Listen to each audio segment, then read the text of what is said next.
The Lord had given me a prophetic dream, and actually it involved Texas, was at the center of this dream, and there was a huge blizzard coming.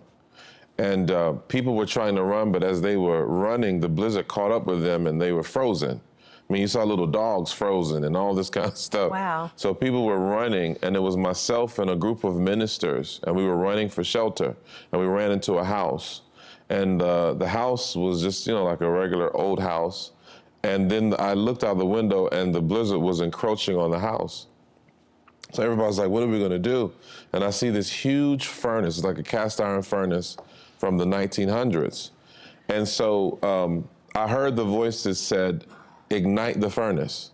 So when I ignited the furnace, it began to melt the ice, melt the snow, and it began to push back the blizzard and thaw out everything. And the Lord said to me, he said, a storm of compromise is coming. He said, but the solution to it is to ignite the flames of revival.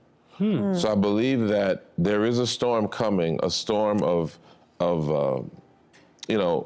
confusion, relativism. Isn't it already You're already here, isn't it, right? It is, but it's increasing. greater. Yeah. It's a greater storm. Well, and there was a word from, I'm trying to think who it was that was with us, because it was a prophetic voice that said that in 2022, there would be deception that would try to come even stronger, Yes.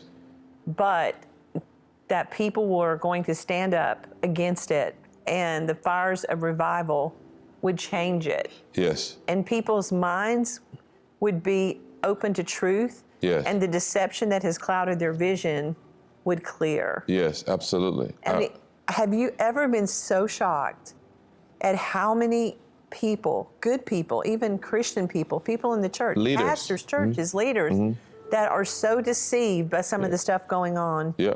and they think we're absolutely crazy for what we talk about. Yeah, but that's a part. They're frozen. They're frozen in the storm, and so they need to be thawed out by the Great Awakening that I believe the church is ushering in at this time. And I want to encourage people, because in the midst of all of this, God is on the move. Yes. He's working. And we're in a Shemitah year. This is 5782. And God's resetting things. He's releasing things. He's restoring things.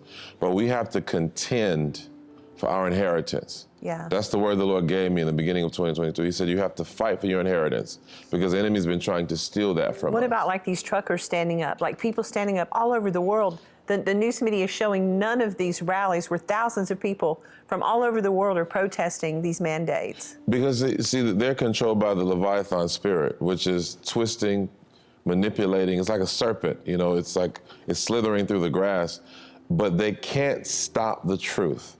That's one thing about the truth cannot be stopped. You can bury it, it's gonna rise again. And I believe that we are in a season where God is anointing people with truth. Even people who are not necessarily in the church, something's happening to them. Oh, yeah. I mean, they're just like, you know what, this is not right. You're and they're right. standing up. And this is a part of the move of God. It won't just happen in the four walls of the church, but it's gonna happen in the four corners of the earth.